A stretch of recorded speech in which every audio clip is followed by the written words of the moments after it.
Hi అండి, అందరికీ నమస్కారం. Welcome back to my channel. ఈ వీడియోలో ఏపీ ప్రభుత్వ ఉద్యోగులకు మరియు పెన్షనర్లకు డిఏ, ఐఆర్, పిఆర్సీల గురించి ఏపీ జేసీ చైర్మన్ బొప్పరాజు వెంకటేశ్వర్లు కీలక వ్యాఖ్యలు. పూర్తి వివరాలు ఈ వీడియోలో తెలుసుకుందాము. వీడియో ఎక్కడే కానీ స్కిప్ చేయకుండా ఎండ్ వరకు చూసేయండి. అప్పుడు ఇన్ఫర్మేషన్ పూర్తిగా అర్థమవుతుంది. అలాగే వీడియో చూస్తున్న ప్రతి ఒక్కరు వీడియోకి లైక్ చేయండి ఫ్రెండ్స్. ఈ వీడియోని తోటి ఉద్యోగ పెన్షన్ మిత్రులతో అయితే షేర్ చేయండి. కొత్తగా మన ఛానల్ చూస్తున్న వారు ఇంకా ఎవరైనా సబ్స్క్రైబ్ చేసుకోకపోతే వెంటనే మన ఛానల్ సబ్స్క్రైబ్ చేసుకోండి. సబ్స్క్రైబ్ చేసుకోవడం వల్ల నేను చేసే ప్రతి ఒక్క వీడియో మీ వరకు రీచ్ అవుతుంది. సో ఇక ఆలస్యం చేయకుండా వివరాల్లోకి అయితే వెళ్ళిపోదాము. ఫ్రెండ్స్, ఇక విషయానికి వచ్చినట్లయితే రాష్ట్రంలో ప్రభుత్వాలు మారుతూ ఉన్నాయి. ప్రభుత్వ ఉద్యోగులు, పెన్షనర్ల తలరాతలు మాత్రం ఏమాత్రం మారటం లేదు. గత ప్రభుత్వంలో ఆహ్, పో గత ప్రభుత్వంలో కూడా పోరాటాలతోనే కొన్ని డిమాండ్‌లను సాధించుకున్నప్పటికీ, కీలకమైన అంశాలలో మొండి చెయ్యి ఎదురైంది అని ప్రస్తుత ప్రభుత్వం అధికారంలోకి వచ్చి 2 ఏళ్లు గడిచినా సరే సమస్యల పరిష్కారం దిశగా ఒక్క అడుగు కూడా ముందుకు పడలేదని చెప్పేసి ఉద్యోగ సంఘాల నాయకులు తీవ్రంగా ఆవేదన వ్యక్తం చేస్తూ ఉన్నారు.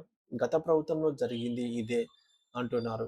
సో, ముఖ్యంగా ఐఆర్ కుదింపు చారిత్రాత్మక తప్పు. గత ప్రభుత్వంలో ఈ మేరకు 27% ఉన్న మధ్యంతర భృతిని 23% ఫిట్‌మెంట్ లాగా మార్చి ఉద్యోగులను తీవ్ర నిరాశ గురి చేసిందనమాట.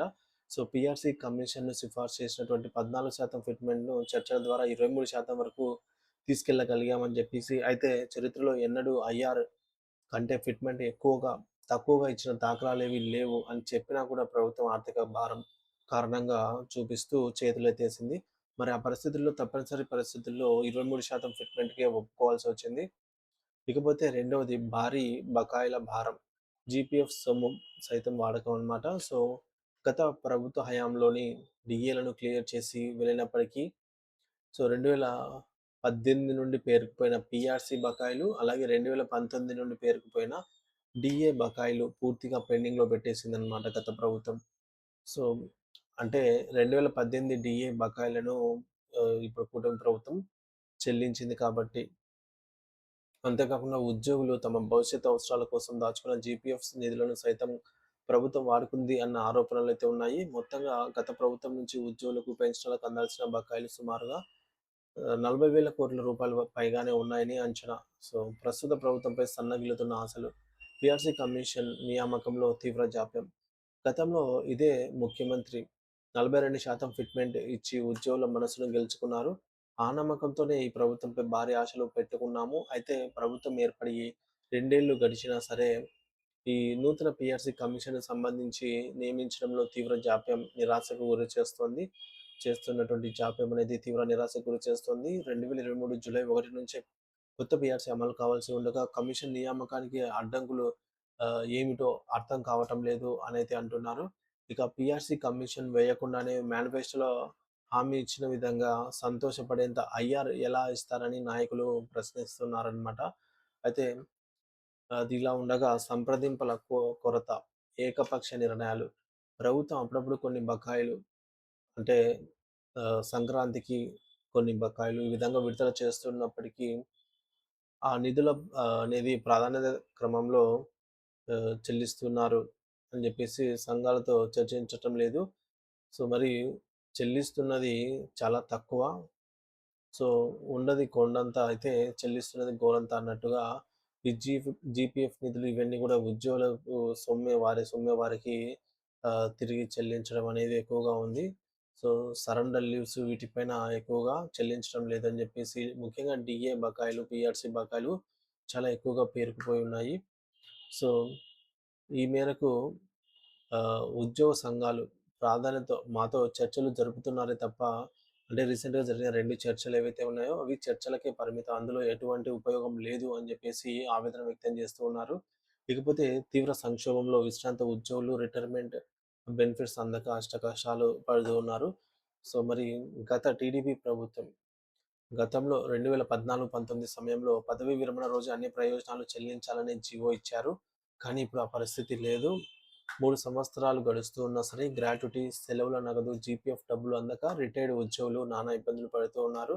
సో, మా కళ్ళ ముందే మా సీనియర్‌లు, మా పెద్దలు రిటైర్మెంట్ బెనిఫిట్స్ తీసుకోకుండానే కన్నుమూస్తూ ఉన్నారు. సో, ఆ డబ్బులు ఎవరికి చెందుతుందో కూడా తెలియని దుస్థితి. సో, రేపు మా పరిస్థితి కూడా ఇంతేనా అని చెప్పేసి వారు ఆవేదన వ్యక్తం చేస్తూ ఉన్నారు.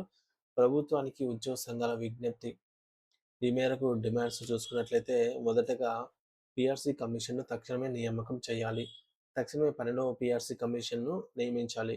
రెండవదేంటంటే బకాయిల చెల్లింపుల్లో ప్రాధాన్యత క్రమం. మొదటగా రిటైర్ అయిన ఉద్యోగులకు రావాల్సిన బకాయిలను తక్షణమే విడుదల చేయాలి. వారు తీవ్ర ఆర్థిక, అనారోగ్య సమస్యలతో బాధపడుతూ ఉంటారు కాబట్టి. ఇకపోతే డీఏల ప్రకటన మరియు అమలు. 2024 జూలై నుంచి నేటి వరకు పెండింగ్‌లో ఉంచినటువంటి డీఏలను వెంటనే ప్రకటించి, జీతంతో కలిపి అలాగే వాటికి సంబంధించి అరియర్స్‌ని కూడా ఇస్తామన్న జీవోలో ఇస్తామన్న తేదీల ప్రకారంగా చెల్లించాలి. సో, అరియర్స్‌ను భారాన్ని ఇంకా పెంచవద్దు. ఎందుకంటే అరియర్స్ చాలా ఎక్కువున్నాయని జెప్పేసి అంటున్నారు. ఇక పారదర్శకత. ఉద్యోగులకు రావాల్సిన బకాయిలపై పూర్తి స్థాయి లెక్కలను బహిర్గతం చేయాలి. అసెంబ్లీ సాక్షిగా ఈ యొక్క 40,000 కోట్ల బకాయిలున్నాయని చెప్పినటువంటి నేపథ్యంలో ఏ హెడ్స్ కింద ఎంత బకాయిలు ఉన్నాయి, ఉద్యోగ సంఘాలతో చర్చించి ఒక స్పష్టత అయితే ఇవ్వాలి. అలాగే బకాయిలు ఎప్పుడు చెల్లిస్తారనే దానికి ఒక రోడ్ మ్యాప్ అనేది ఇవ్వాలి అని జెప్పేసి డిమాండ్ చేస్తూ ఉన్నారు. ఇకపోతే సీఎఫ్ఎంఎస్ సమస్యల పరిష్కారం. ప్రతి సంవత్సరం మార్చి 31న బిల్లులు వెనక్కి పోకుండా సీఎఫ్ఎంఎస్ వ్యవస్థను మెరుగుపరిచి బిల్లుల చెల్లింపు ప్రక్రియను సజావుగా సాగేలాగా చూడాలి. ప్రభుత్వాలు మారినా ఉద్యోగుల సమస్యల పరిష్కారం కాకపోవడం, పైగా కొత్త సమస్యలు వచ్చి చేరడం వారిని తీవ్ర ఆందోళనకు గురి చేస్తూ ఉంది. సో, కేవలం మాటలు, హామీలతో కాలం గడపకుండా ప్రభుత్వం తక్షణమే ఉద్యోగ సంఘాలతో చర్చించి వారి న్యాయమైన డిమాండ్‌లను పరిష్కరించాలని అయితే కోరుతున్నారు. లేని పక్షంలో మరోసారి ఉద్యమ బాట ఈసారి ఉద్యమ బాట పట్టక తప్పదు. ఎందుకంటే ఇప్పటికే 2 సార్లు ఈ మేరకు చర్చలు జరిగాయి.